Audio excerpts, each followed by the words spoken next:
TG, una buona giornata a tutti voi telespettatori, ben ritrovati nei nostri studi. Insomma, la curva sta andando in netta discesa, come ha confermato lo stesso governatore del Veneto Luca Zaia. C'è però un dato che sta continuando a preoccupare ed è quello legato alle varianti. In un mese e mezzo la curva ha avuto un crollo verticale. Dal picco di 401 posti letto nelle terapie intensive di pazienti positivi del 31 dicembre si è passati a 91 di questa mattina. Lo vedete nella curva, vedete il punto di partenza 0 va su, ormai abbiamo raggiunto quasi la fine. Diciamo, abbiamo raggiunto il punto 0. Ad oggi in media ogni 1000 persone 3 sono positive. Dobbiamo però continuare ad impegnarci per venirne fuori, continua Zaia. Non useremo a vita la mascherina. A preoccupare sono le varianti. Stiamo irrobustendo le microbiologie per sequenziare, spiega in autonomia. Sulle varianti bisogna fare molta attenzione, perché abbiamo la variante inglese che qui è già passata, rappresenta più o meno il 18% dei contagiati veneti, ai dati di oggi sulle sequenziazioni che abbiamo fatto, poi c'è la brasiliana, la sudafricana e quindi questa è la vera preoccupazione. Sulla possibilità di un nuovo lockdown nazionale Zaia è stato chiaro, chi lo propone deve presentare anche un dossier con dati certi, perché ad oggi la nostra situazione sanitaria non è così grave da imporre nuove chiusure. Altro tema, le scuole che continueranno ad essere monitorate. Dalla prossima settimana screening a tappeto negli istituti, non solo. Noi adesso vogliamo entrare nelle scuole come abbiamo da progetto, fatto in tempi non sospetti, per fare dei plessi scolastici a tappeto in modo tale da misurare la circolazione del virus. Nelle medie ci siamo messi in testa di approfittare, di cominciare con il tutor, con l'autosomministrazione guidata nella terza media. E poi c'è tutta la partita dei vaccini che la Regione sta valutando di acquistare, incontro su questo con Arcuri. Si è già sentito ieri sera con il dottor Flor, il dottor Flor ha richiesto i numeri dei lotti dei vaccini, perché è evidente, questo penso sia, come si può dire, corretto riconoscerlo, che qualora ci fosse confermata tutta la fornitura per 27 milioni di dosi, divise in due blocchi, 12 milioni e 15 milioni, rispetto a due intermediari diversi, differenti, distinti, una regione, un paese non può girarsi dall'altra parte. E a proposito di vaccini, abbiamo la nostra Chiara Gaiani a Piove di Sacco collegata via Skype, perché Chiara sei proprio nel centro dove oggi è partita la campagna vaccinale, la vaccinazione vera e propria, perché campagna vaccinale, la vaccinazione vera e propria, Chiara. Buongiorno Vanessa e buongiorno ai telespettatori. Sì, ti confermo, qui da oggi si è iniziato a vaccinare tutti gli ottantenni della Saccisica, sono 9 i comuni che fanno riferimento a questo punto, che è un parasport, come si può vedere dalle immagini, che si trova a ridosso del centro storico di Piove di Sacco. Saranno quasi 600 le persone che verranno vaccinate qui nella giornata di oggi. Sono allestiti 5 ambulatori e come potete vedere dall'immagine, adesso vediamo se riesco, rispettando la privacy, insomma, a raccontarvi che cosa sta succedendo qui. Ci sono le 5 file per l'attesa per entrare nell'ambulatorio per fare i vaccini, e poi 5 ambulatori dove si faranno le vaccinazioni.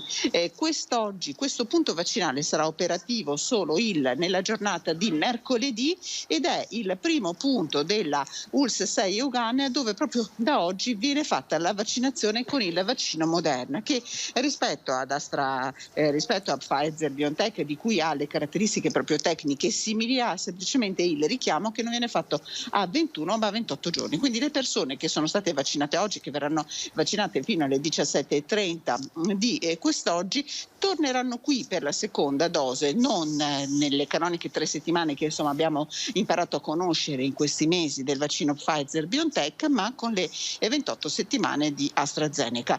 In sopralluogo qui c'è stato anche il direttore generale dell'ULSS Euganea che abbiamo incontrato, ci ha raccontato che la macchina veramente delle vaccinazioni, questo era l'ultimo punto vaccinale dell'ULSS Euganea, sono 6 in tutto Il territorio dell'ULSS è partita ed è oliata davvero in modo molto preciso. Ha ringraziato peraltro della collaborazione tutte le istituzioni, in particolare i comuni che hanno ospitato, che ospitano le sedi vaccinali, dove c'è stato veramente una grande messa in campo di energie. Qui ci sono i volontari della Protezione Civile, della Sacisica, quindi dei nuovi comuni, ma anche della Croce Rossa, così come negli altri punti vaccinali, a fare d'assistenza, ad accogliere le persone, a risolvere anche gli ultimi dubbi, anche se sinceramente io ho avvicinato alcuni ottantenni e di dubbi ne avevano pochi, si sentono addirittura fortunati, dei privilegiati a poter ricevere questa dose di vaccino e a sperare di poter tornare ad una vita quasi normale.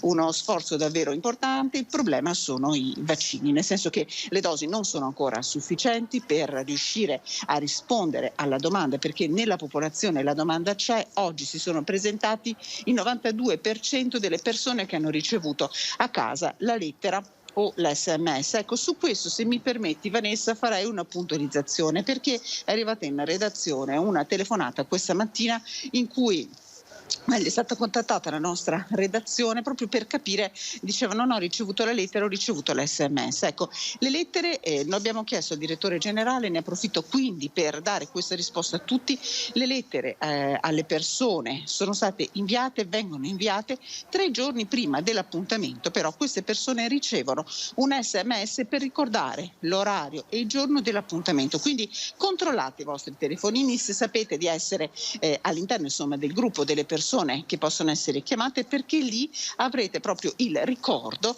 dell'appuntamento per la vaccinazione. Una seconda raccomandazione mi sento di fare, perché la rifate ai nostri microfoni il dottor Scibetta, lo sentirete nei TG di questa sera. Ecco, non è necessario arrivare prima dell'appuntamento, nel senso presentatevi all'orario indicato nella lettera. Il rischio è semplicemente quello di restare fuori a fare una lunga coda, una lunga attesa. Addirittura, detto di più, il direttore generale, ma so che lo stanno dicendo insomma in questi giorni, se per caso arrivate un po' in ritardo, non preoccupatevi, il vaccino viene fatto a tutti.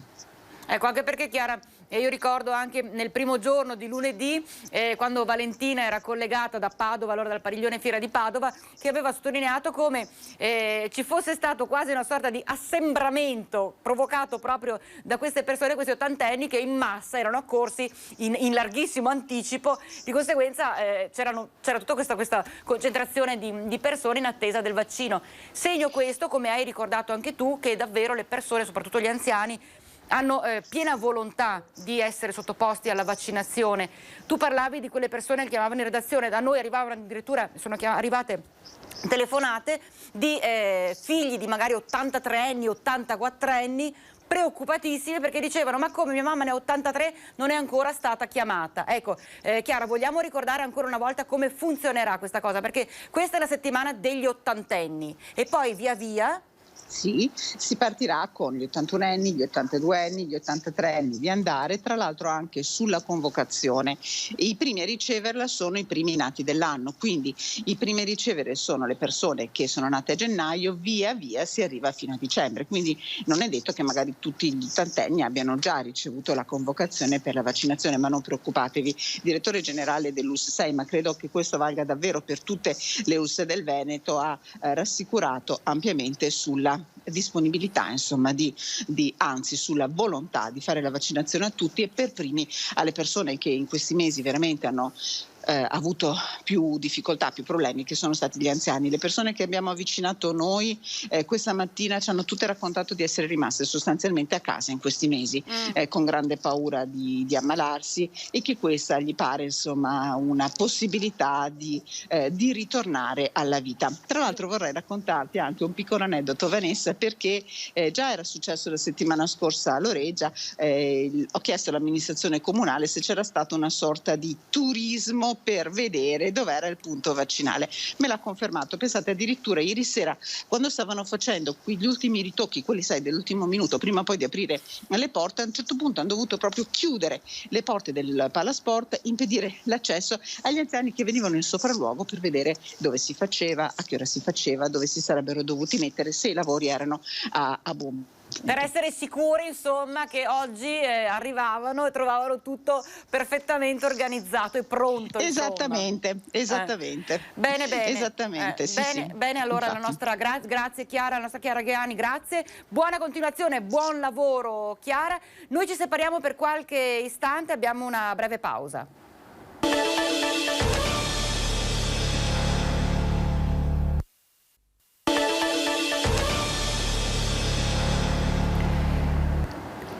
Nel veneziano, ben ritrovati, edizione in diretta di Focus TG. Nel veneziano si diceva in una scuola di Malcontenta si è presentata la variante inglese. Allora è stata intensificata su volontà dell'azienda sanitaria tutta una serie di controlli, tamponi anche ai non positivi. Vediamo.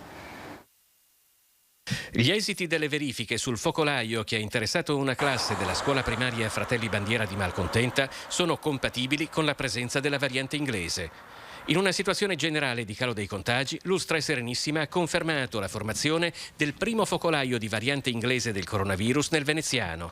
Si tratterebbe di 7 alunni ed un insegnante della stessa classe.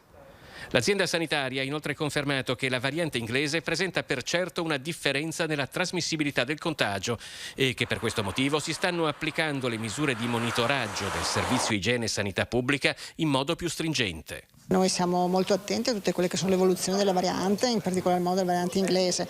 È arrivata anche la circolare del Ministero che impone delle regole molto stringenti per quanto riguarda gli isolamenti, per quanto riguarda il contact tracing, andare anche indietro con i contatti e quindi mappare tutto bene e chiaramente poi sarà oggetto di sequenziamento con l'istituto profilattico. La conferma della presenza di varianti è arrivata poi anche dalle analisi effettuate dall'Istituto Zooprofilattico delle Venezie.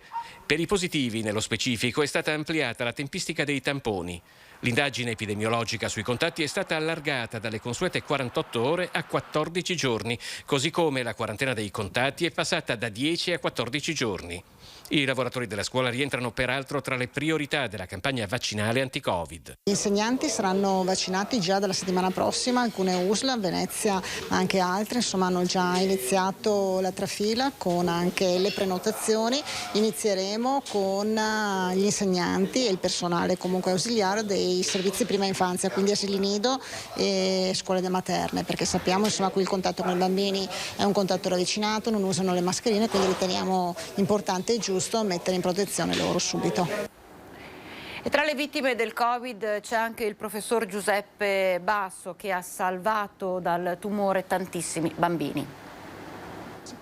Il Covid si è portato via il professor Giuseppe Basso, l'ex direttore dell'oncoematologia pediatrica di Padova. Ha lottato per settimane nel reparto di terapia intensiva, ma alla fine il virus ha avuto la meglio. 73 anni, pediatra, stimato dai colleghi e amato dalle tante famiglie e dai bambini a cui nel corso degli anni ha salvato la vita. Ha dato un grande contributo nella lotta ai tumori in età infantile.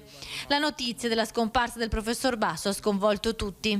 Se ne va un grande scienziato. L'oncoematologia pediatrica è lui, c'è poco da dire.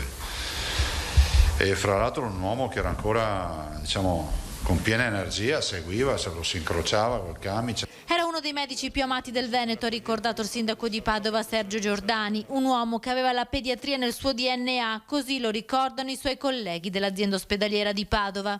Per noi aver perso un collega, ma un amico solidale, umanamente e professionalmente, proprio per affermare quella che noi chiamiamo la specificità pediatrica. Lui l'ha veramente difesa a suo modo, valorizzando la passione, la ricerca, la passione per la ricerca, la passione per formare i giovani. È una grandissima perdita, la perdita di davvero un grande uomo, un grande pediatra, un grande ricercatore che sicuramente aveva delle caratteristiche di persona che tutti noi ricorderemo per sempre, un uomo appassionato, tenace, sincero, combattivo, intelligente, esuberante, veramente lo ricordiamo esuberante. Devo dire un maestro che ha fatto la storia della pediatria e dell'oncologia pediatrica a Padova, ma anche a livello nazionale e internazionale.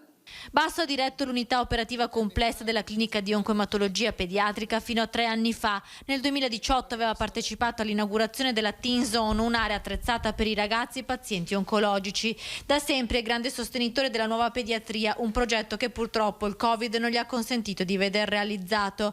Il professor Basso qualche anno fa aveva lottato con tutte le sue forze anche per curare Eleonora Bottaro, la 17enne di Bagnoli di Sopra, morta di leucemia dopo aver rifiutato le chemioterapie. I suoi genitori seguaci del metodo Hammer erano convinti che sarebbe guarita. Il professor Basso si era sempre opposto contro la decisione di Eleonora di rifiutare le cure, convinto che la chemio potesse salvare la giovane vita della ragazza. E restiamo nel Padovano, andiamo a Vo perché proprio in questi giorni c'è l'anniversario dello scoppio dell'emergenza Covid. È passato un anno, manca poco ormai, ma sembra ieri perché abbiamo vissuto un anno veramente molto impegnativo sotto il profilo dell'impegno proprio, ma anche sotto il profilo poi sociale ed economico. Tutti abbiamo fatto la nostra parte. Un anno da quel 21 febbraio, un anno dalla scoperta della positività al Covid di 2 concittadini e dalla morte di uno di loro. Vo si prepara a ricordare il triste anniversario dell'inizio dell'emergenza sanitaria. Prima zona rossa d'Italia insieme a Codogno, i cordoni di sicurezza delle forze dell'ordine, le transenne, tutto chiuso, tutti in fila per fare i tamponi. Domenica 21 febbraio la visita del prefetto a Vo è un momento di ricordo. Per ringraziare tutti quelli che sono impegnati durante quest'anno. Quindi ricorderemo i nostri cari, le persone che abbiamo perso a causa Covid, che ricordo nel comune di Vo sono 6, ricordo anche che la prima persona a morire è stata Adriano Trevisan, seguito poco dopo da un altro caro amico che è Renato Turetta, e ci sarà un momento anche di raccoglimento, una preghiera per queste persone. Ma sarà anche un modo per dire grazie a quanti in quei giorni di zona rossa si sono prodigati, da chi ha portato cibo ai tanti volontari di Croce Rossa e Protezione Civile alle forze dell'ordine. Poi abbiamo dimostrato con i fatti e non con le parole che Vo è un paese di cui ci si può fidare. Abbiamo avuto delle iniziative importanti a livello scolastico, a livello produttivo. Ricordo che abbiamo vinto un premio per il gancio enogastronomico come primo premio a livello nazionale con Cantina Colgiugani, un bel progetto del vino solidale che andava a finanziare l'Università di Padova. Ricordo che sono già stati stanziati 50.000 euro e a breve verranno stanziati altri 50.000 euro a favore dell'università per la ricerca. Questa è Vo. Oggi Vo conta solo un residente positivo al Covid. Hanno imparato più di altri come si fa a fare prevenzione. Ci fermiamo per qualche minuto, c'è la pausa, ci troviamo subito dopo.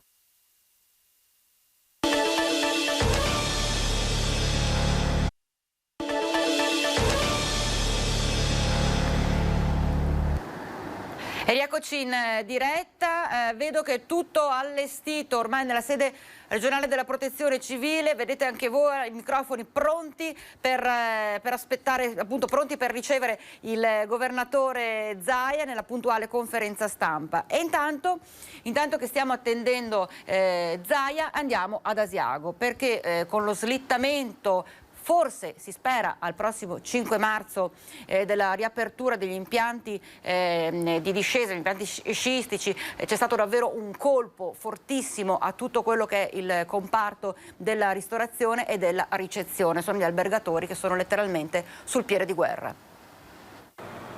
La montagna merita rispetto, lo chiedono albergatori e operatori dell'altopiano che dopo il provvedimento del ministro della Salute Roberto Speranza sullo stop alle attività sciistiche fino al 5 marzo hanno dovuto accusare l'ennesimo duro colpo di una stagione martoriata. Nelle ultime 48 ore sono saltate tutte le prenotazioni, tutti i clienti hanno chiesto di una politica di cancellazione delle prenotazioni. A fare più male sono le tempistiche, giudicate sbagliate, lo scarso preavviso e la sensazione che manchi un vero piano di intervento e di tutela. Certo è che dopo un 2020 come quello che abbiamo passato l'anno scorso, delle festività natalizie in cui siamo rimasti chiusi per le varie restrizioni che c'erano, oggi ogni euro buttato è un euro che pesa molto, anche perché adesso dobbiamo arrivare a luglio. L'altopiano a livello di presenze alberghiere si assesta tra i 180 e 200.000 presenze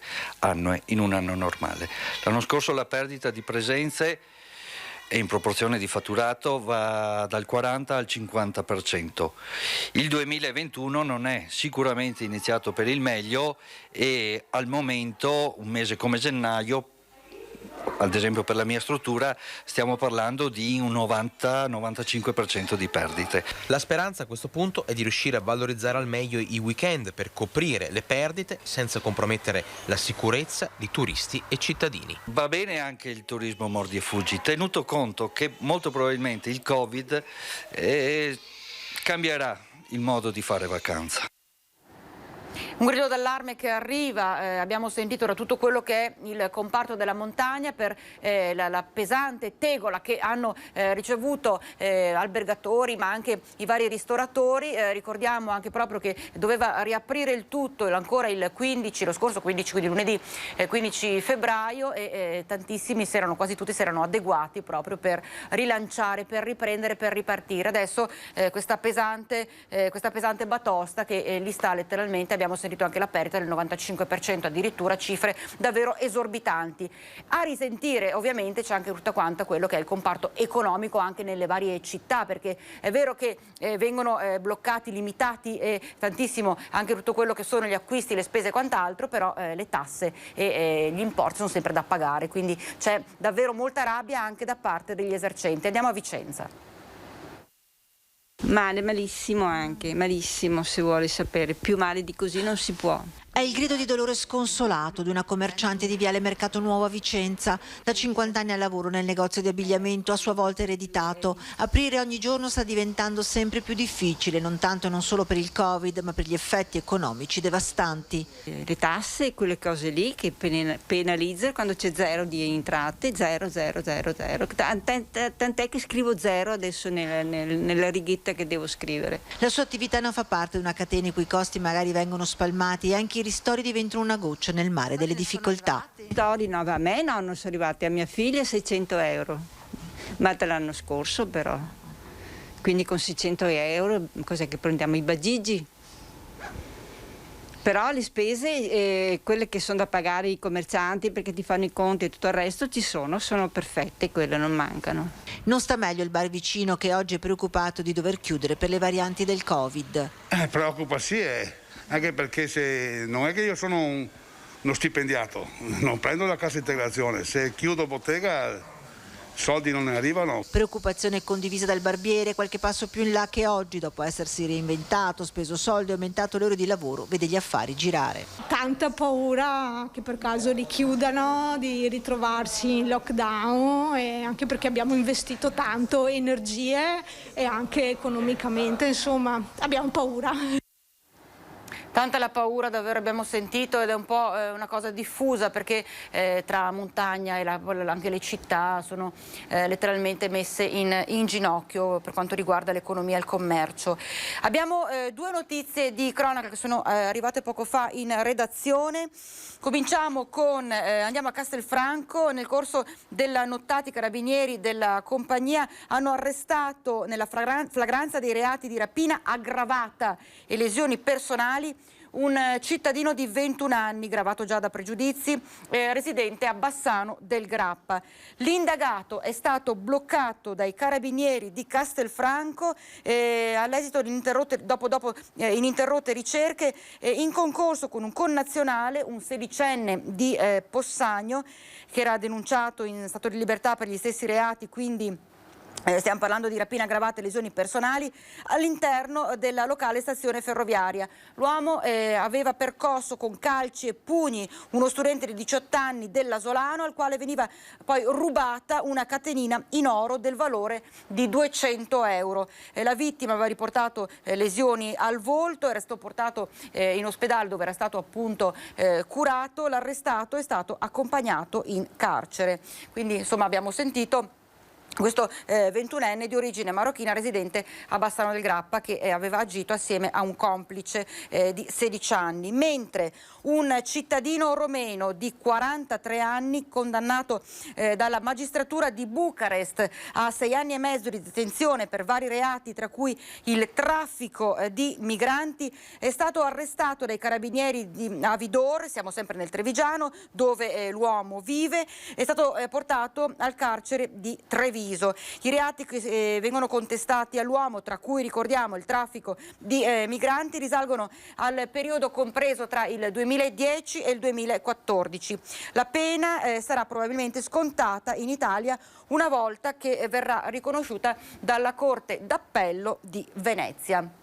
Intanto dicevamo, siamo in attesa dell'arrivo del governatore Zaia, vediamo che è tutto pronto, dovrebbe essere proprio questione di minuti ormai, e io coglierei l'occasione, intanto che attendiamo il governatore Zaia, vediamo se riusciamo a recuperare la situazione dei dati del report di ieri sera, così ci facciamo un po' un quadro e vediamo le variazioni poi che ci saranno in giornata. Allora vediamo che nel pomeriggio di ieri i nuovi casi erano 168, c'era questo dato cumulativo pari a positivi 322.522 casi positivi a livello cumulativo, e andando a vedere la situazione all'interno degli ospedali, sempre nella parte dell'area non critica e in terapia intensiva, bene ieri, perché c'erano 10 pazienti in meno in area non critica,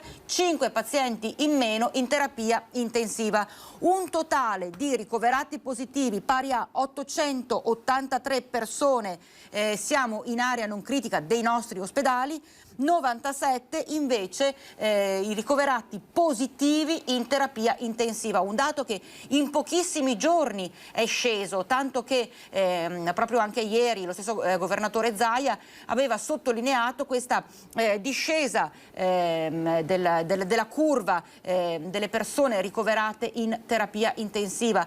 Fino alla settimana scorsa si superava quota 140, adesso invece veramente una discesa drastica. Resta sempre toccante e grave il numero dei decessi, alto il numero di decessi, 18 persone che nella giornata di ieri hanno perso la vita. Di conseguenza c'è sempre questo dato che fa riflettere e parecchio. Ieri tra l'altro il governatore Zaia aveva, lo abbiamo sentito anche durante il nostro telegiornale, aveva toccato la questione importante delle varianti che restano un po' il punto nevralgico, il nodo caldo di tutto quella che è la cura e la lotta al contrasto del Covid, quindi da capire anche queste varianti come poi potranno in qualche maniera essere bloccate, fermate in qualche maniera anche dai vari vaccini.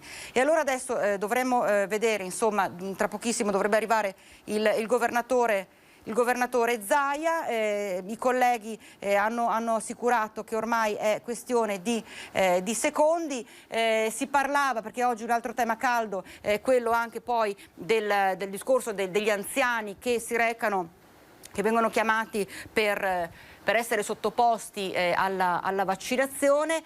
Partita, abbiamo sentito con la collega Chiara Gaiani tutto quello che è a Padova nello specifico, ma poi in tutta quanta la regione in generale. È partita la vaccinazione per gli ottantenni, adesso via via i numeri, le lettere vengono mandate a tutte le persone, di conseguenza si cercherà nel corso delle prossime settimane di arrivare a coprire tutta la fascia degli anziani. Intanto è arrivato il governatore Zaia e in arrivo anche l'assessore Lanzarini. Intanto facciamo gli auguri a due signore, la signora Ines Robazza che oggi fa 101 anni, ci ha scritto, di Riese Pio X, quindi auguri alla signora Ines Robazza di Riese, e poi auguri alla nonna Anna Grimaldi che oggi di Vigonza fa 104 anni, quindi auguri anche alla signora Anna Grimaldi, 104 anni. Detto questo, fatti gli auguri, inizierei subito col bollettino. Tanto i tamponi, eccoli qua. Di molecolari ne abbiamo fatti ad oggi quasi 4 milioni, 3.918.407 e di test rapidi 2.947.000, quasi 3 milioni più 4, sono 7 milioni di tamponi, più o meno. Nelle ultime 24 ore abbiamo trovato 492 positivi che, rapportati ai 39.030 tamponi fatti nelle ultime 24 ore, sono un'incidenza dell'1,26%. Avete visto che l'Italia ha un'incidenza del 4% più o meno. Noi abbiamo un'incidenza bassissima e questo è anche, sta a dimostrare poi tutto quello che ne consegue, ovvero la rappresentazione della condizione sanitaria. Dal 21 febbraio, ormai si va scalando verso l'anno, e quindi l'anno dalla comparsa del coronavirus in Veneto, sono 322.846 positivi abbiamo trovato, proprio perché facciamo tanti tamponi, non perché abbiamo tanti positivi come dice qualcuno. I positivi invece ad oggi in Veneto sono 23.378. Queste sono le persone che sono in isolamento fiduciario in questo istante, sono adulti, sono ragazzi delle scuole, bimbi delle scuole primarie, insomma c'è un po' di tutto. Quanti sono i pazienti oggi in ospedale? 1470, dato vuol dire esattamente 2000 letti meno rispetto al 31 dicembre. Il 31 dicembre avevamo la punta massima del 3400 letti, oggi sono 1470, sono quasi 2000 letti in meno. Come sono distribuiti questi 1470? 134 sono in terapia intensiva,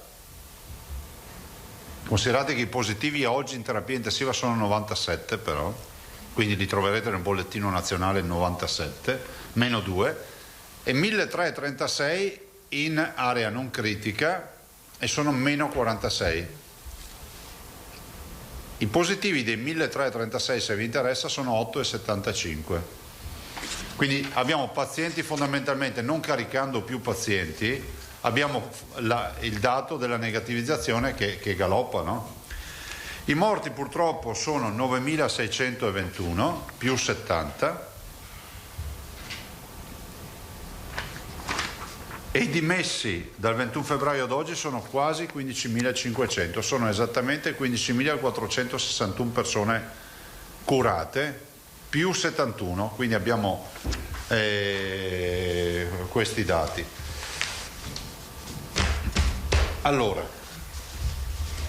ecco l'assessore Lanzarin.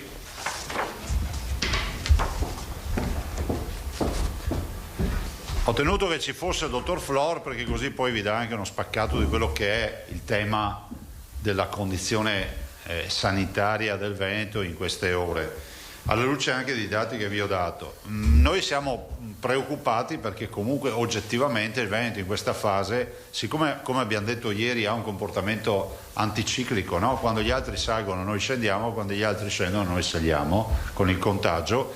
Voi sapete che noi abbiamo avuto questa onda d'urto pesante, paurosa a novembre e dicembre.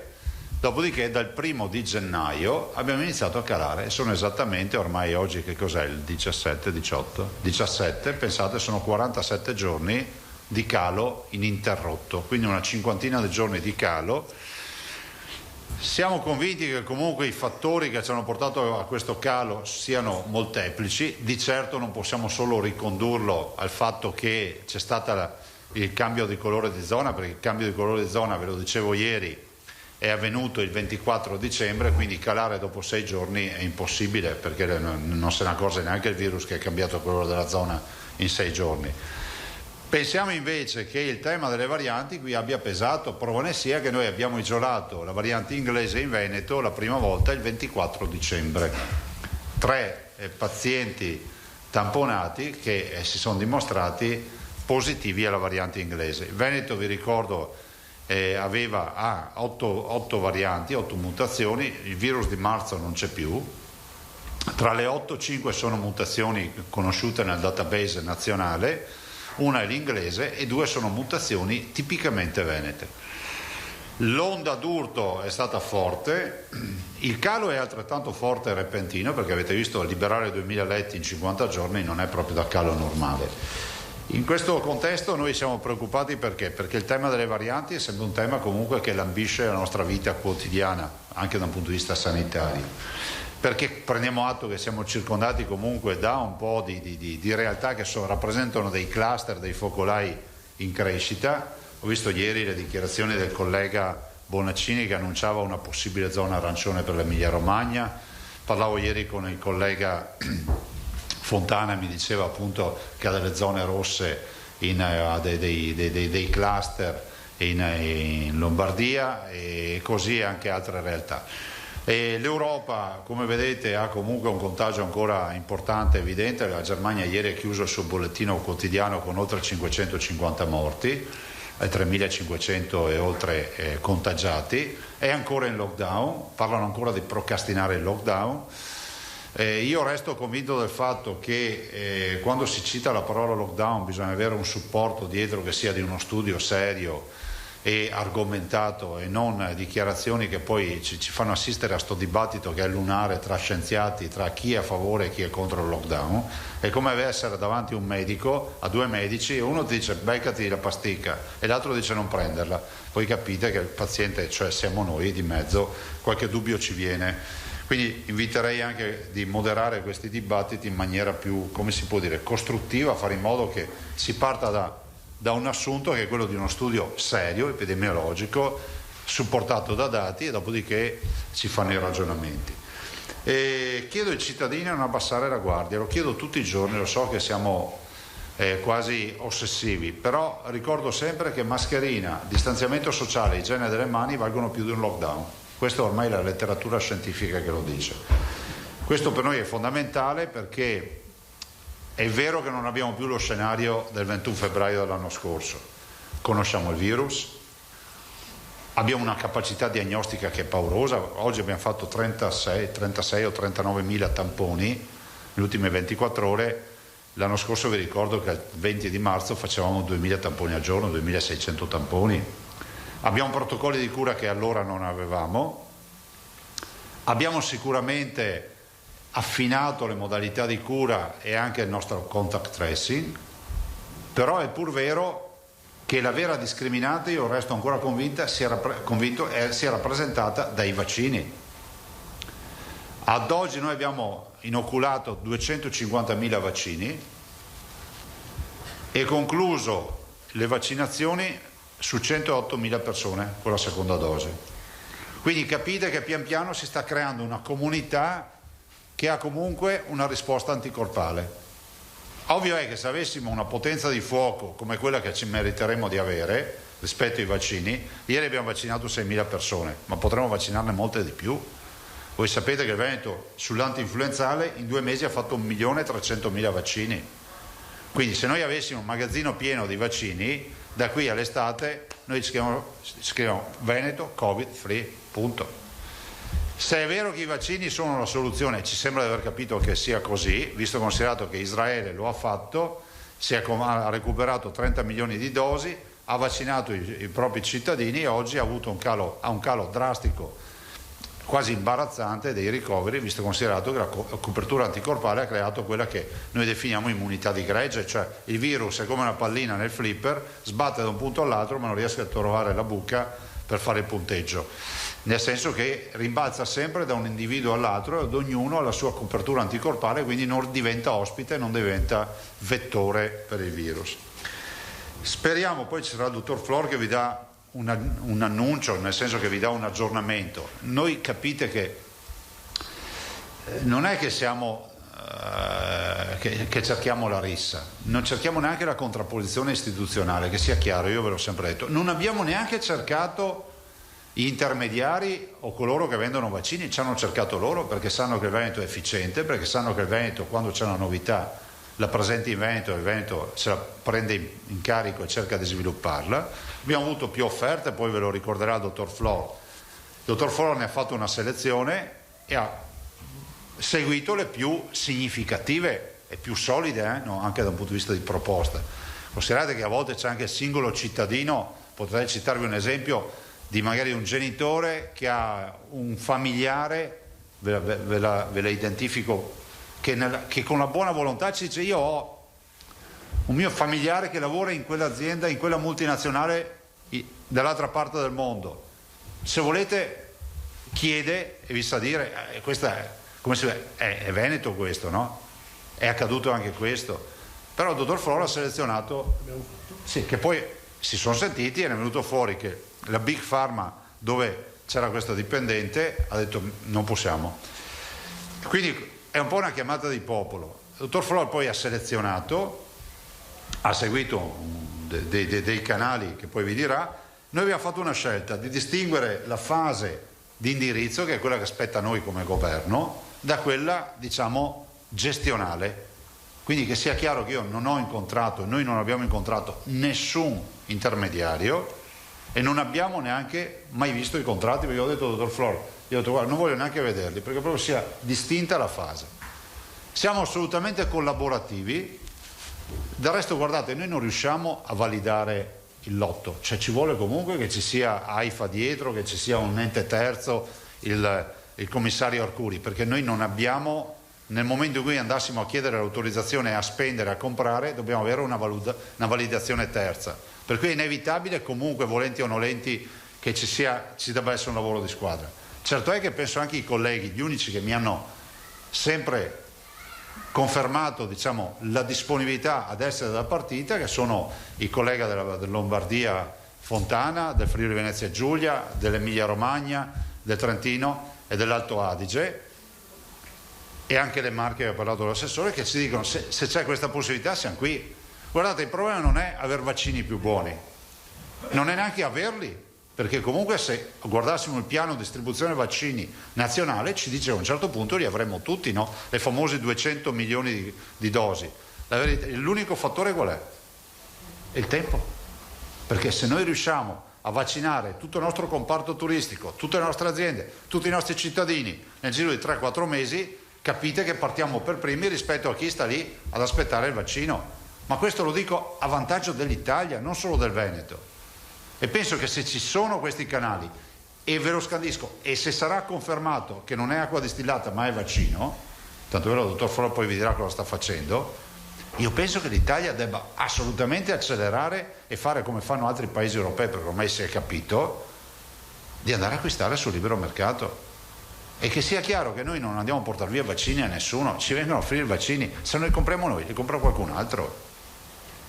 Guardate che oggi l'offerta e la domanda è sbilanciata rispetto alla domanda, cioè la domanda è più alta dell'offerta del prodotto sul mercato, cioè ci vogliono più vaccini di quelli che vengono richiesti, cioè ce ne sono di meno oggi vaccini rispetto al fabbisogno mondiale. Questo è fondamentale, quindi l'offerta di vaccino è inferiore alla domanda di vaccino, è una regola di mercato. Io passerei la parola a voi per un giro veloce di domande, poi il dottor Flor che vi dà un aggiornamento sui vaccini. Antonella Prigioni. Facciamo anche gli auguri a Filippo Tosato, che ieri abbiamo fatti gli auguri per una pronta guarigione e io ho avuto la fortuna di sentirlo, quindi lo saluto e speriamo torni presto con noi. E poi gli facciamo gli auguri di buon compleanno oggi, perché mi hanno detto che compie gli anni, quindi facciamo gli auguri di compleanno a Tosato, che siano, diciamo, candeline particolari queste, e ovviamente che stia a dieta, che non mangi tutta la torta. Allora, Prigioni, poi Nicolussi Moro, poi mi pare Charlie di Dritta e Rovescio e Ranzan. Prego. Buongiorno a tutti, buongiorno Presidente. Proprio nel discorso al Senato il Premier Mario Draghi ha parlato del piano vaccinale, farlo in tempi rapidi, coinvolgendo tutti.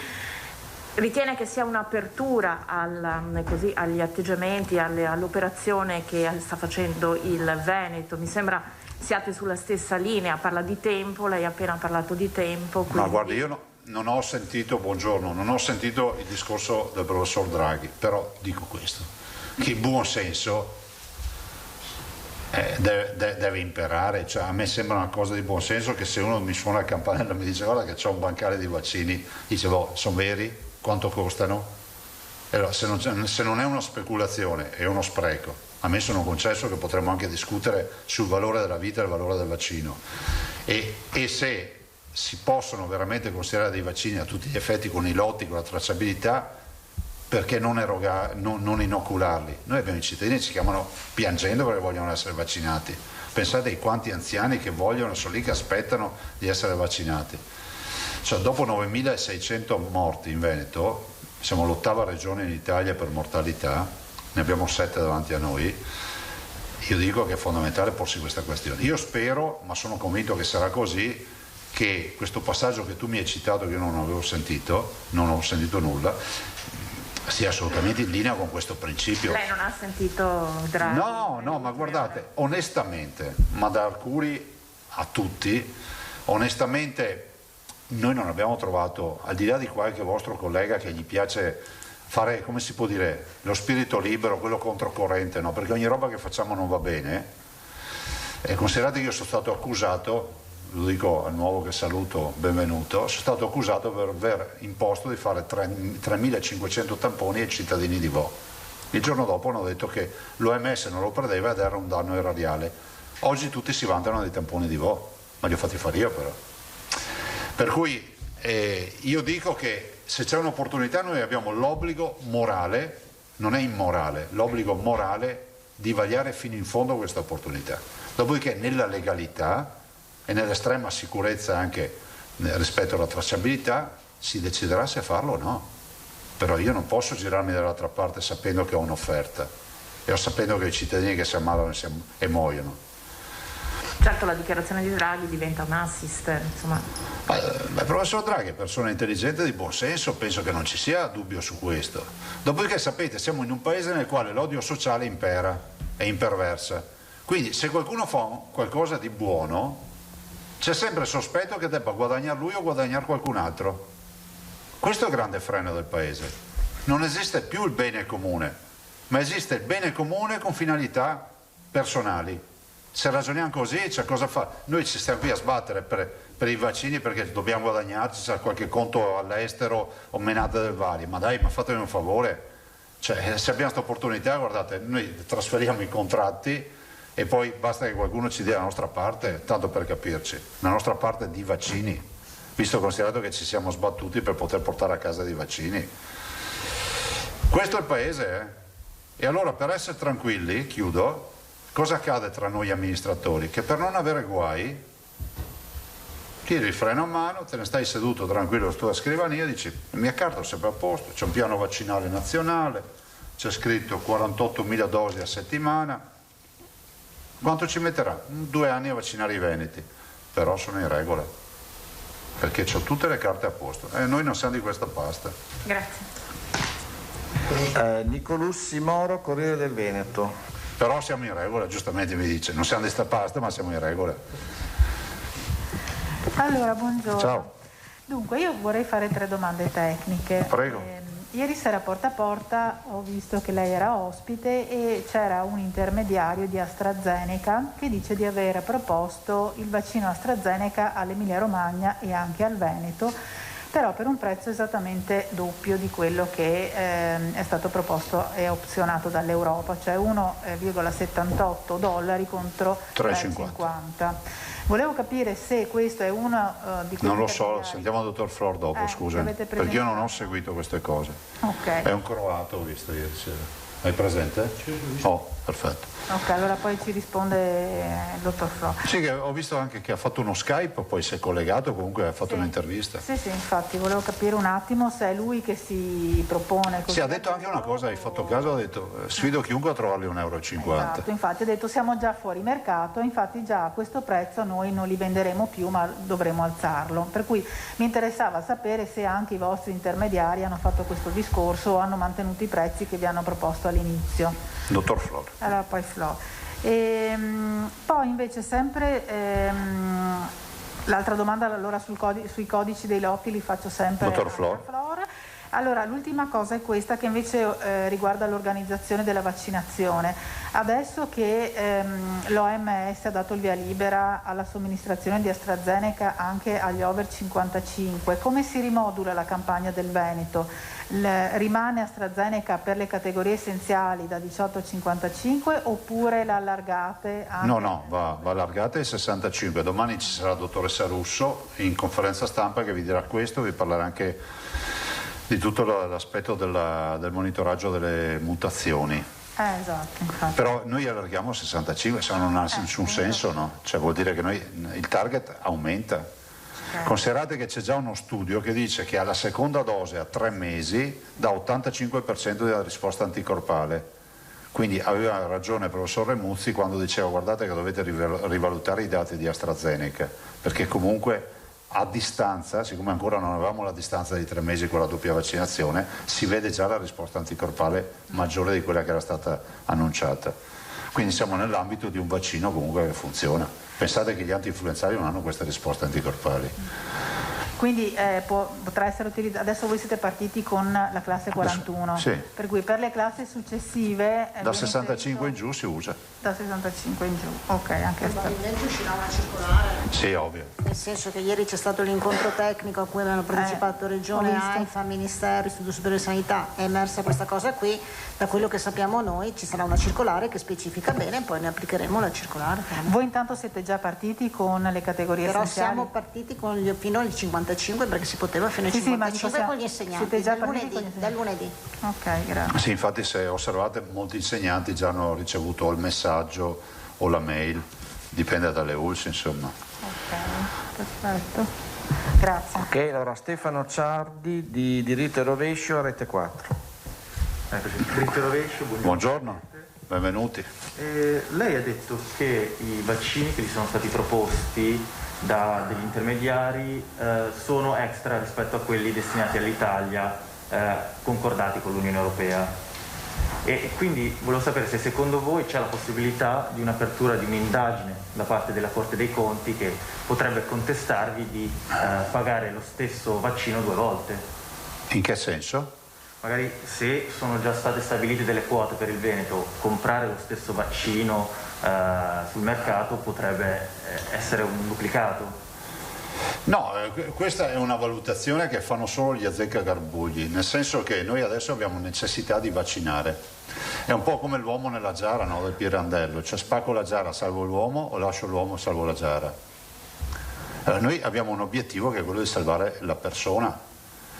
Quindi oggi noi poniamo una questione a livello nazionale di dire bene, la quota che abbiamo può essere anticipata fruendo di questo. E poi scusatemi, a me non sembra che il mercato sia così asfittico e collassato per cui se resta un bancale di vaccino nessuno lo potrà più utilizzare.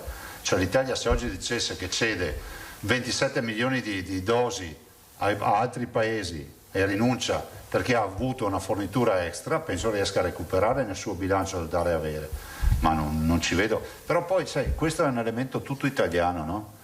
Che il buon fare, il saper fare si trasforma poi in procedimenti e quindi proprio per questo noi vogliamo assolutamente rispettare la legalità. Se poi non si farà si dirà è per colpa di questo, di Caio, di Tizio, di Sempronio, di chi ha fatto queste robe. Ma su questa cosa avete ricevuto delle rassicurazioni? Non siamo ancora in questa fase.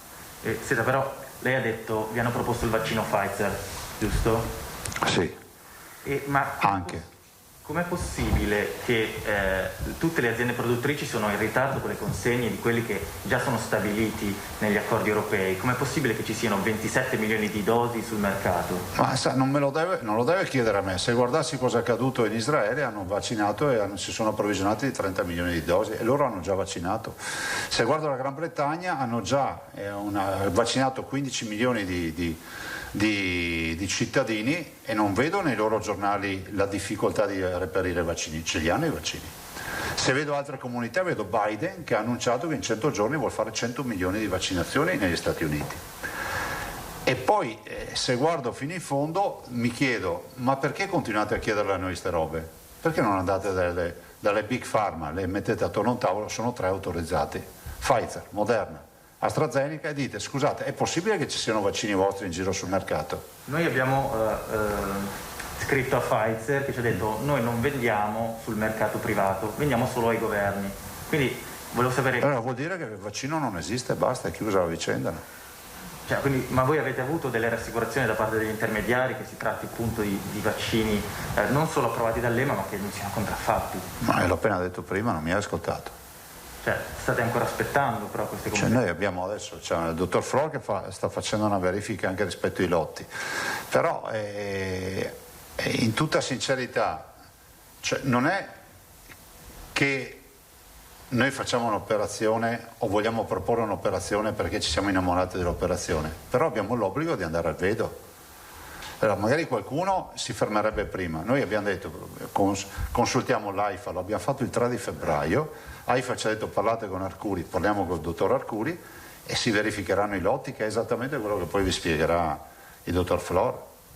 Altro noi non possiamo fare. Dopodiché io non ho visto la risposta che abbiano dato le Big Pharma, però quando uno vi dice noi vendiamo solo, qual è la frase esatta?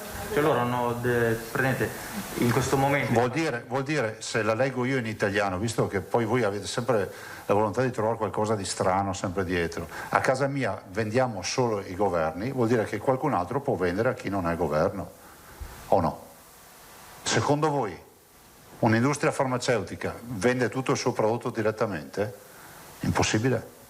È come pensare che la Fiat vendesse le sue auto tutte direttamente in fabbrica a Torino.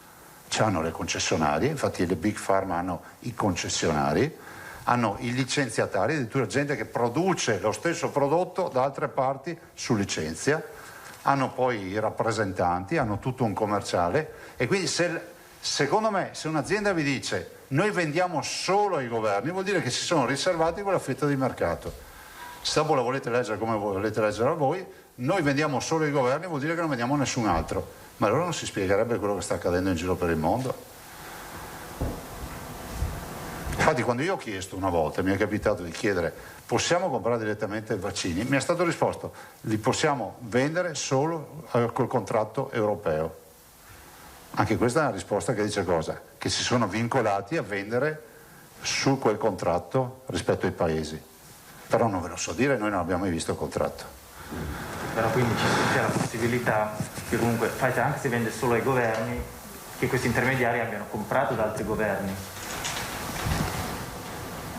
Non ho detto questo, che questi intermediari possano avere forniture dalle aziende per altri canali. Cioè a me sembra molto semplice la situazione, però non dovreste chiederlo a me. Quando uno vi risponde vendiamo solo ai governi, io avrei fatto un'altra domanda. I vaccini che sono sul mercato e non sono di questo canale governativo, li riconoscete oppure no? Questa è la domanda da fare. Risolvete tutto il problema all'origine, perché Pfizer potrebbe dire noi tutto quello che è fuori dalla consegna europea per noi è acqua distillata. Noi chiudiamo la cartellina, la mettiamo via e fine, non perdiamo neanche tempo. Ma siccome fino ad oggi nessuno ha avuto il coraggio di dirlo, Sì, AstraZeneca sì. Cioè cosa ha detto? AstraZeneca ha fatto addirittura un esposto al NAS dicendo che tutte le dosi che si troveranno al di fuori del mercato ufficiale, cioè della contrattazione con i governi, per loro è contraffatto, e ha fatto un esposto al NAS. AstraZeneca sì l'ha fatto. Non ha detto governi. Gli è stato chiesto, voi state vendendo al di fuori dei patti che avete stretto con i governi, e AstraZeneca ha risposto assolutamente no, i contratti sono blindati, tutte le dosi che voi trovate al di fuori di questi contratti sono prodotti contraffatti, e noi abbiamo depositato un esposto al NAS che infatti sta facendo controlli in tutta Italia per noi, e poi certo. Gli altri stati avranno le loro forze dell'ordine. Se posso intervenire, non può trattare, hanno detto, neanche con i singoli stati, può trattare solamente con l'Unione Europea. Esatto. Quindi AstraZeneca in Europa. ha preso in Europa. AstraZeneca, stiamo parlando in Europa adesso. Ecco, anche perché Israele e Gran Bretagna sono partiti 3 mesi prima e quindi hanno altri accordi. Però AstraZeneca l'ha fatto, Pfizer e Moderna non lo so, perché non ce l'hanno comunicato.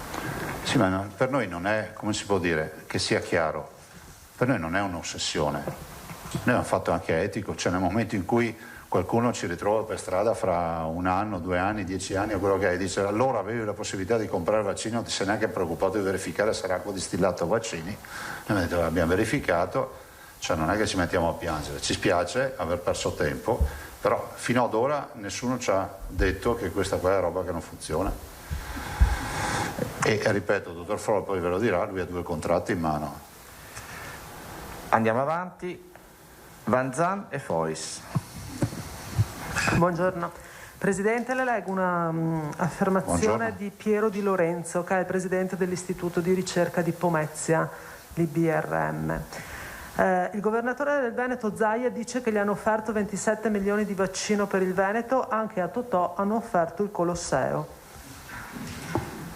Ma cosa vuole che risponda? Cioè, io non conosco questo signore, lui non ha visto, non ha parlato con il dottor Flor che ha le offerte in mano.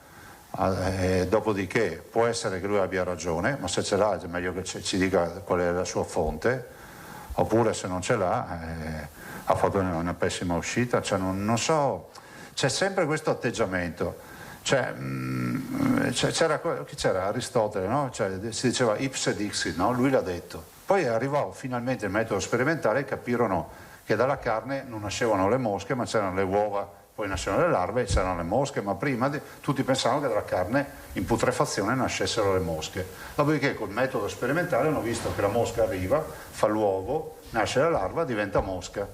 Allora si è passati dall'ipse dixit a dire cazzo apri gli occhi e capisco cos'è sta roba. Se sto signore è rimasto l'ipse dixit non so cosa farci.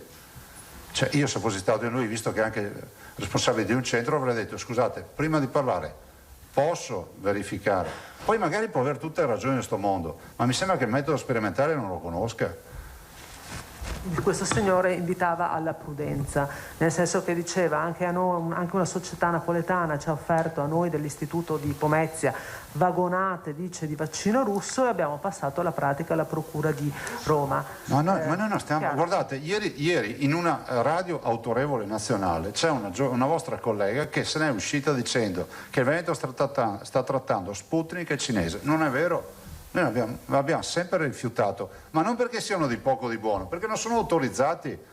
Cioè, ma come si fa ad andare a dire ai cittadini che noi stiamo trattando vaccini non autorizzati? Ma secondo voi quale sarebbe il medico in Italia e in Veneto che va a inoculare vaccino russo o cinese che non è autorizzato? Cioè, ma di che fantasia viviamo?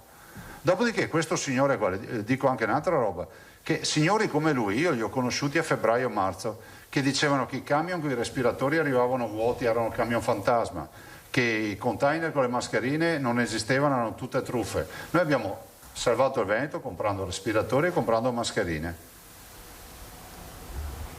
Tutto qua. Ma guardate, ripeto, noi non siamo innamorati di sta roba, abbiamo solo l'obbligo di verificare se è vero o no. Siccome non siamo in grado di farlo da soli, abbiamo chiesto ad Arcuri e all'AIFA se ci dicono quali sono gli elementi per verificare. Tanto è vero che Arcuri a me ha detto, questo sì, mi ha detto beh, se sono buoni come si fa a dir di no a 27 milioni di dosi? Ma mi sembra una roba logica, ma che uno che non sa niente si metta a fare anche lo spiritoso, per carità. Scusa Aldo, ti volevo chiarire, il signor Di Lorenzo non è un ricercatore, è il proprietario di AstraZeneca, dell'azienda che produce AstraZeneca in Italia, non è un ricercatore. Risulta presidente dell'Istituto di Pomezia. Sì, che produce AstraZeneca industrialmente. Tutto qua, no, volevo chiarire che è proprio, cioè è un industriale, ecco sì. Ok, grazie della precisazione. Però è irriverente, perché alla fin fine noi non siamo dei commercianti, siamo delle istituzioni. Se avessimo dovuto avere questo spirito che lui ha nella prima fase, avremmo avuto la gente che moriva senza le mascherine, senza i respiratori. Cioè noi siamo andati in Svizzera a comprarci i respiratori quando tutti ci dicevano che era impossibile, e abbiamo portato a casa il camion con i respiratori. Ci sono stati sviluppi poi nelle ultime 24 ore con il commissario Arcuri? Me lo dice il dottor Flor. Allora ritorno invece sulla campagna vaccinale, ci riparla anche sulla rimodulazione di cui parlava la collega. E lo farà la dottoressa Russo domani. Fois, Media Nord-Est. Se posso concludere anche sull'argomento, mi verrebbe da dire che comunque non c'è niente di nuovo, nel senso che anche nella prima fase del Covid mi pare che si era parlato addirittura di partite di mascherine che poi non erano mai arrivate, credo con la regione Lazio, per cui può darsi che ci sia anche un mercato parallelo. Di questo voglio dire, credo che ce ne sia coscienza. Io volevo chiederle, Presidente, per quello che riguarda la campagna vaccinale, per esempio nel territorio dell'Ustra e Serenissima hanno iniziato la campagna sugli ottantenni e circa il 20%, 21% non si è presentato. Secondo lei è una cifra alta? Qualche percentuale? 21. Cioè l'80%, 80-81 ha aderito, il 20% non si è. In quel senso. Guardate, su quel fronte, soprattutto per quel target di età, ne parlavamo anche stamattina, scusami se ti ho richiesto, c'è il tema poi che non c'è proprio un accesso così veloce come accade per altre categorie, insomma, andare a vaccinare gli ospedali è un'altra roba, per cui noi siamo fiduciosi, cioè nel senso che nella popolazione secondo noi ci sarà un'alta adesione, a vedere anche le richieste e le pressioni che abbiamo per avere il vaccino. Volevo appunto chiederle se 80% è una percentuale soddisfacente o se è ancora troppo bassa. No, c'è una buona percentuale, però contiamo anche di far di più, cioè, nel senso che considerate che negli ospedali abbiamo avuto un 90% di adesione, l'abbiamo avuto un po' più bassa nell'RSA, però in generale se considerate che si utilizzano vaccini che hanno risposte anticorpali sopra l'80%, Pfizer e Moderna si parla di 95%, AstraZeneca c'è una titolazione dell'85% con un ultimo studio, vuol dire che l'immunità di gregge la si raggiunge tranquillamente con un 70% di adesioni. Grazie. Posso fare l'ultima? Prego. Poi c'è la cava di Radio Wellness. Scusate, sì. Sarò molto rapida. Prego. Adesso. Con la revisione dello staff tecnico annunciato dal nuovo governo Draghi, è notizia pubblicata oggi, notizia di ieri, che probabilmente il commissario Arcuri rimarrà, però non si occuperà più di vaccini. Ecco, questo potrebbe essere un problema, un garbuglio per la trattativa, per la collaborazione che il Veneto ha chiesto ad Arcuri. È una collaborazione istituzionale, cioè alla fine il nostro interlocutore è la ragione sociale, no? Cioè nel senso che ci sarà un ufficio che sarà in grado di validare o meno se queste offerte che abbiamo avuto stanno in piedi o è acqua distillata. Cioè, ma guardate che queste robe noi purtroppo le stiamo dicendo dal primo giorno, è che qualcuno ci vuole sempre far credere che siamo dei tontoloni e abbiamo l'anello al naso, no? Perché quando si parla del Veneto c'è sempre questa tendenza di far credere che abbiamo l'anello al naso. Dopo manteniamo l'Italia, questo è un altro paio di maniche. Però è così, perché anche questa dichiarazione di questo signore qua, cioè, è irrispettosa nei confronti dei veneti. E la cava, prego. Marco La Cava, Radio Wellness. Buongiorno Presidente. Tocco un argomento che non è stato trattato dai colleghi. Lei ci ricorda giornalmente di quanto sono preoccupanti le varie varianti che stanno circolando in Italia. Oggi è notizia di oggi di una variante nigeriana trovata a Napoli. Visto che sono circa 2 mesi che sequenziate i casi positivi, volevo capire se c'è qualche sequenziazione dubbia che può essere ricondotta a questa variante o ad altre. Al momento no, altre sì, ve le presenteremo, ma la nigeriana a me non risulta, fermo restando che il professor Palù proprio ieri sera ne parlava, dice giustamente ragazzi, le mutazioni sono una cosa normale nei virus, il virus si adatta al suo ambiente, no? Cioè, quindi modula sempre la mutazione nel filamento del DNA, nei geni, avviene.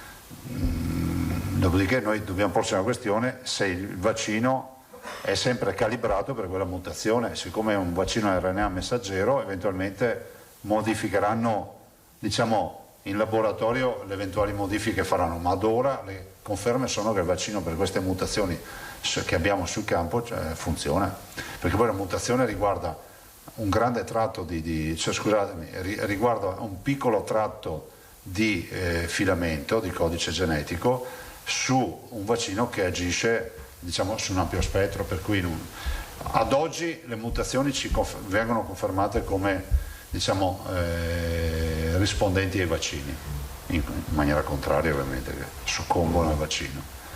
Grazie. Prego, passare la parola al dottor Flor. Sì, volevo, visto che abbiamo intavolato il discorso delle varianti che sta interessando tutti, volevo capire se nel Veneto continua a circolare solo la variante inglese o sono state individuate anche la variante sudafricana che ha messo in ginocchio il centro Italia e brasiliana. No, abbiamo l'inglese e la brasiliana le abbiamo trovate. Ah, ecco, anche la brasiliana. Sì. Però andiamo avanti con le sequenziazioni. Considerate che però la situazione epidemiologica del Veneto è una situazione che abbiamo descritto oggi, insomma ce ne sono 50 giorni di calo. Sì. Considerate che quando ne abbiamo parlato noi, ve lo ripeto, il 24 dicembre con le varianti, ci siamo presi gli strali di mezzo mondo scientifico e dicevamo, facevamo perdere tempo a parlare di mutazioni. Adesso vediamo che sono tutti esperti di mutazioni. Ma la brasiliana, Presidente, dove l'avete individuata? In quali aree del Veneto? Nel Padovano. Nel Padovano. Mentre quella inglese è omogenea? Ma è ubiquitaria, no? Cioè, vale circa il 17-18% dei tamponi. Grazie. Però non abbiamo evidenze di cluster o focolai dettati da queste mutazioni al momento in Veneto. Ah, quindi su campioni singoli? Campioni.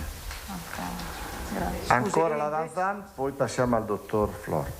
Grazie. Le due varianti tipicamente venete, quelle che ci sono state... Di cui non vi so dire nulla perché... No, ne avete trovate altre? Non ve lo so dire. Guardate, io ho in animo di invitare la dottoressa Ricci dell'Istituto Zooprofilattico per un punto stampa con voi, forse già domani. E quindi vi do uno spaccato. Sì, perché dicevano che sono arrivate a 11 le varianti adesso trovate dall'Istituto Zooprofilattico. È probabile, cioè noi abbiamo notizia che ne trovano, però capite... Diventerà anche questa poi ordinaria amministrazione come al solito, no? Cioè, la prima zona rossa a Vo fece scalpore, oggi abbiamo in quarantena 24.000 persone, nessuno ne parla neanche, ci adattiamo, no? E passare la parola al dottor Flor. Dottor Flor, prego. Grazie. Prego.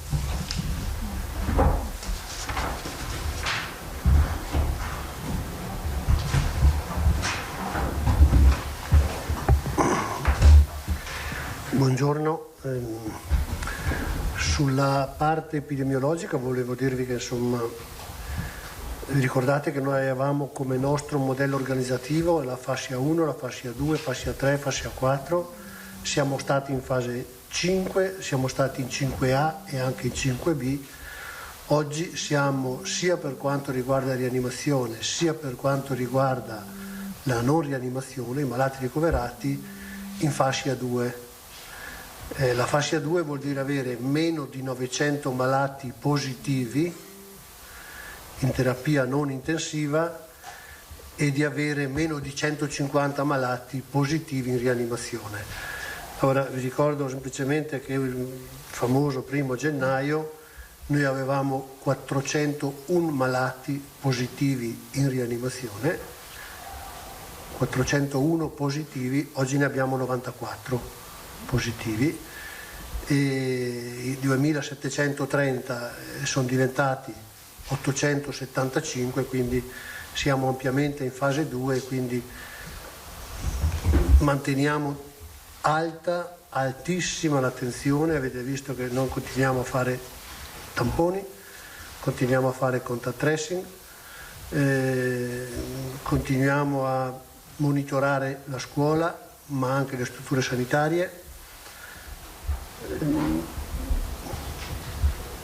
Siamo in una situazione di calo dei malati ricoverati e questo fa ben sperare anche rispetto a quello che poi è la situazione epidemiologica generale, perché il numero dei malati non in terapia intensiva, il numero dei malati ricoverati dice se il territorio produce malati e ci dice se l'ospedale produrrà malati in rianimazione. Quindi è un indicatore è un numero più che un indicatore molto attendibile su qual è l'evoluzione della malattia. Allora noi possiamo dire che in questo momento, al di là dei positivi che troviamo o meno nei diversi ambiti territoriali, la presenza del virus, il virus che circola sul territorio, non esprime un numero alto di malati da ricoverare e quindi possiamo dire che è lo specchio fedele di come siamo messi oggi.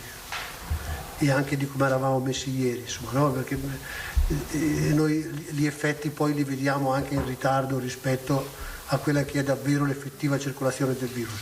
Questo è un effetto che vediamo abbastanza presto, perché insomma si coniuga anche con il numero di positivi ai tamponi e con il numero di isolamenti che abbiamo. Quindi la fase in cui siamo è una fase positiva, non eravamo in questa situazione ormai da ottobre, stiamo tornando su una posizione che è circa quella di fine ottobre, quindi per noi è una posizione, credo che in quel momento nessuno urlasse o disperato per la situazione in cui siamo, però non stiamo abbassando assolutamente la guardia. Stiamo invece continuando a vaccinare. Volevo fare una precisazione: noi abbiamo la media regionale dell'adesione degli ultraottantenni, varia tra USL e USL, ma è dall'80 al 90, c'è qualcuno che ha 85, qualcuno 89, qualcuno 82, però la media dell'adesione degli ultraottantenni è questa, tra l'80 e il 90 l'adesione regionale, che è una media soddisfacente, perché bisogna pensare che insomma, possono esserci diverse motivazioni nell'ultraottantenne, anche di ordine sociale piuttosto che sanitario, che possono dare problemi nell'accesso alla vaccinazione. E stiamo continuando a vaccinare, stiamo continuando a cercare vaccini. Volevo dirvi due cose preliminarmente. Accanto al fatto della cronistoria, che ormai la conoscete, noi a chi ci si chiede soldi prima non rispondiamo, non li prendiamo nemmeno in considerazione. Chi ci scrive disponibile a fornire ma ci chiede soldi prima, non perdiamo neanche un secondo, e quindi vi dico già che ne scartiamo circa la metà di quelli che arrivano.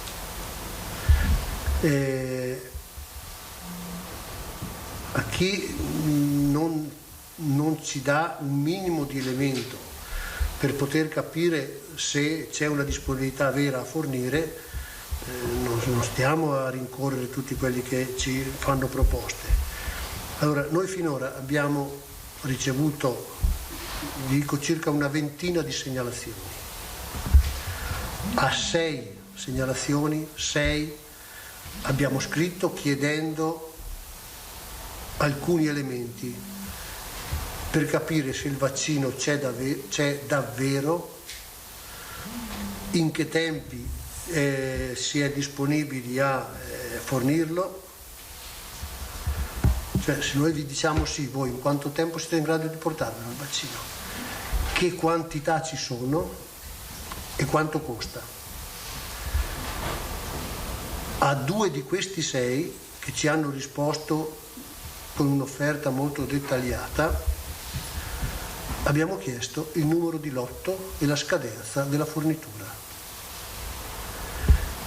Questo l'abbiamo fatto perché queste sono informazioni necessarie per la preventiva autorizzazione ministeriale. Quindi noi ci stiamo muovendo al di sotto dell'autorizzazione ministeriale che vogliamo chiedere e senza la quale non ci muoveremo, e quindi chiediamo certezza della fornitura, perché il numero di lotto è il numero di lotto, non è che ammette, lo puoi verificare in 1000 modi. Allora noi stiamo in questo momento alle 2 aziende stiamo chiedendo: diceci il numero di lotto della fornitura e relativa scadenza. Nel momento in cui abbiamo questo, trasferiremo questo dato insieme alla modalità di fornitura che ci è stata presentata, che secondo noi è attendibile, per avere le autorizzazioni ministeriali per poter procedere a negoziare. Noi non abbiamo ad oggi contrattato sul prezzo con nessuno, noi non abbiamo iniziato a negoziare, cioè a trattare tempi di... Noi abbiamo chiesto, ma non abbiamo negoziato su facciamo più veloce, dammi una quantità diversa, ne trattiamo sul prezzo, no? Noi non abbiamo iniziato perché la negoziazione si avviene nel momento in cui noi abbiamo una autorizzazione formale a procedere, perché non procediamo sicuramente con iniziative di acquisto se poi non abbiamo autorizzazione all'importazione. L'autorizzazione vera è quella all'importazione. E su questo stiamo ragionando e condividendo anche le modalità di operare con la struttura commissariale del governo.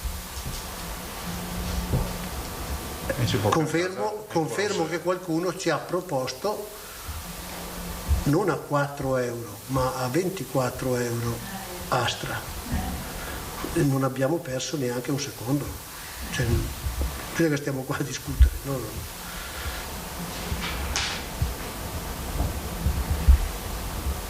Invece il croato? Il croato credo che abbiamo mandato una richiesta di chiarimenti, la richiesta di avere la richiesta di precisazioni, quella che abbiamo inviato ai 6. È uno dei 6 ai quali avete chiesto chiarimenti? O no, lui ha chiesto a voi? No, allora, quando arriva una proposta di questo tipo noi chiediamo, la proposta è una proposta generica, non è una proposta, la chiedo come Regione Veneto, io voglio una richiesta specifica rivolta alla Regione Veneto, perché chiedo anche se questa fornitura sono in grado di farmela nei magazzini della Regione Veneto. E chiedo, ma tu sei in grado di fare questa fornitura e portarmi il vaccino nei miei magazzini? Cioè, io voglio un'offerta che, quando io vado a chiedere un'autorizzazione formale, ho un'offerta che sono in grado di sostenere e quindi ho tutti gli elementi per poter discutere una fornitura. E lui ha risposto? No, ancora no. È quello che era ieri sera da ESPA? No, io non so se era quello, non abbino il nome ma comunque abbiamo anche proposte di questo tipo. Possiamo partire con le domande o c'era già qualcuno prenotato? Se il dottore ha finito, sì. Se non doveva aggiungere altro? No. Domande. Allora, Nicolussi mi pare già ansiosa di, Fois, Van Zan. Bene. Allora, dottore, mi scusi, per fare un po' di chiarezza, possiamo ricapitolare 2 concetti importanti. Dunque, voi siete in trattativa con 2, chiamiamoli intermediari, per un totale di 27 milioni di dosi Pfizer? Non siamo in trattativa, stiamo chiedendo informazioni per avere certezza che quella fornitura sia davvero disponibile per noi. Perfetto, e parliamo di dosi Pfizer? No. No? Allora... Parliamo di dosi. No, quindi generico, Parliamo di dosi. Parliamo di dosi, quindi potrebbero essere anche di altri produttori? Chiedo, Sì, potrebbero essere. Fra quelli con cui stiamo discutendo, ora sono tutte EMA, sì. E fra questi di cui stiamo discutendo... Abbiamo già eliminato AstraZeneca per i motivi. Ecco, AstraZeneca abbiamo eliminata per i motivi che dite prima. Chiedo così riassumiamo un attimo il discorso. Sì. Quindi abbiamo eliminato AstraZeneca e quindi... Allora stiamo ricevendo però nuove e anche interessanti offerte anche per AstraZeneca. Ecco appunto, infatti volevo un attimo capire, allora, i primi 27 milioni che vi hanno proposto, non c'è AstraZeneca, generica, è giusto questo? Va bene. Perfetto. Adesso avete altre proposte? No, quelli per cui abbiamo chiesto una seconda, allora a qualcuno abbiamo scritto una volta, a qualcuno abbiamo scritto 2 volte. Benissimo. Quelli a cui abbiamo scritto 2 volte riguardano Pfizer. Perfetto, ok. Poi, adesso vi stanno arrivando delle nuove proposte solo per AstraZeneca? No, anche miste. Quindi, però sempre per... C'è qualcuno che scrive nella stessa offerta, mette sia vaccini EMA sia vaccini non EMA. Ah, ecco. Perfetto. Noi dei vaccini non EMA non ci occupiamo. Benissimo. Ma da prendere assieme? Da comprare assieme? No. C'è un'offerta che dice noi siamo in grado di fornire questo, siamo in grado di fornire anche il vaccino russo, tanto per dire. Noi del non EMA non ci occupiamo. Di questi, se non ricordo male, di questi 6 soggetti ai quali avete scritto per chiedere ulteriori dettagli, sono arrivate proposte miste, proposte Pfizer, proposte AstraZeneca. Ci può chiarire un attimo perché sto facendo un po' di confusione. Io non ho nessuna confusione. Certo, lei no, io sì. Quindi le persone, lei ha detto abbiamo ricevuto 20 proposte. Gli interlocutori a cui abbiamo scritto 2 volte e quindi di cui abbiamo la proposta sono 2 offerte che riguardano vaccino Pfizer. Perfetto, ecco. Poi l'altra cosa che avevo chiesto prima, se il codice del lotto e, come diceva lei prima giustamente, e della fornitura vi è stata data, vi hanno detto i tempi in cui sarà possibile trasmettervela? Noi lo chiediamo, non è che possiamo dire entro domani, noi restiamo in attesa, noi vogliamo questo per poter proseguire nella richiesta di autorizzazione. Cioè, allora, ma siccome i tempi sono stretti, sono importanti. Noi quando riceviamo una risposta di solito scriviamo il giorno dopo. Ok, perfetto. Grazie. Posto? Sì, sì. Fois, Media Nord-Est, poi Vanzan. No, io volevo chiedere, non essendo pratico del mercato dei vaccini internazionali, quindi vuol dire che 14 di queste 20 offerte, che voi non avete neanche preso in considerazione, era gente che, per usare quell'uscita poco felice di prima, stava vedendo il Colosseo? No, avevamo 6 offerte migliori. Guardi che noi selezioniamo le migliori, non è che selezioniamo comunque a pari prodotto, guardiamo anche l'offerta che ci fanno rispetto al costo, rispetto ai tempi, rispetto a condizioni logistiche. Guardiamo, noi abbiamo chiesto di avere tutti gli elementi per poter fare poi una scelta. Nel momento in cui abbiamo tutti gli elementi, compreso la certezza del numero di lotto, daremo tutti questi elementi per poter avere l'autorizzazione preventiva. Se non avessimo offerte che abbiamo, probabilmente avremmo valutato anche quelle. Comunque il Colosseo, state tranquilli che anche se ce lo offrono noi lo lasciamo dov'è. Tra l'altro era la Fontana di Trevi. L'arena di Verona. Poi tra l'altro era la Fontana di Trevi in quel film, non era il Colosseo. No, glielo chiedevo perché mi era parso di capire che non erano stati in grado di offrire risposte né per la quantità, né per i costi, né per i tempi, insomma non avessero dato risposte. No, l'offerta è un po' generica e dice, tra uno che ti dice io sono in grado di darti questo a queste condizioni e uno dice se ci contatti noi potremmo fornirvi, se ci contatti noi potremmo fornirvi, lasciamo stare, parliamo già con chi ci dà un'offerta concreta. Grazie. Tanzan, poi Ciardi, dritto e rovescio. Dottor Flor, voi avete chiesto il numero dei lotti, quindi l'identificazione e i tempi sulla fornitura. Certo. Quando è che le avete chieste questi dati? I tempi sulla fornitura, tutti gli elementi. Quando è che avete fatto questa domanda? Ieri, l'altro ieri? Allora, tutti gli elementi li abbiamo chiesti qualche giorno fa, direi la settimana scorsa. Abbiamo avuto una serie di risposte. Ieri abbiamo chiesto il numero di lotto. A suo dire, quando è che avremo la risposta? Mi auguro entro domani. Una volta che lei avrà tutte queste indicazioni, ha già avuto nelle ultime ore ulteriori passaggi con la struttura commissariale del dottor Arcuri? Ci sono degli sviluppi oppure no? No, nel momento in cui abbiamo queste informazioni è ovvio che ci confronteremo, ma innanzitutto io insisterò perché ci sia l'autorizzazione a procedere. Vi ricordo, la nostra autorizzazione che abbiamo chiesto è a negoziare acquisto e importazione. E a quel punto potremo procedere, poi possiamo procedere d'intesa, possiamo procedere come abbiamo fatto finora, non abbiamo motivo di non condividere in tutta trasparenza anche il contenuto delle proposte che riceviamo. Scusi, ma che differenza c'è fra quello che avete fatto la scorsa primavera, cioè l'acquisto dei respiratori, delle mascherine, di tutte le attrezzature che si sono rivelate fondamentali per affrontare l'emergenza sanitaria, e questo tipo di acquisto? Cioè anche lì avevate chiesto l'autorizzazione oppure qui siamo su una cosa diversa perché è un farmaco? Qui c'è il discorso del farmaco. Il farmaco necessita di autorizzazione all'importazione. Il ventilatore o il materiale, le mascherine, il DPI o altre cose non hanno questa specifica previsione di legge che vincola all'autorizzazione AIFA l'importazione di farmaci legata alla carenza sul territorio nazionale e legata alle condizioni oggettive di necessità.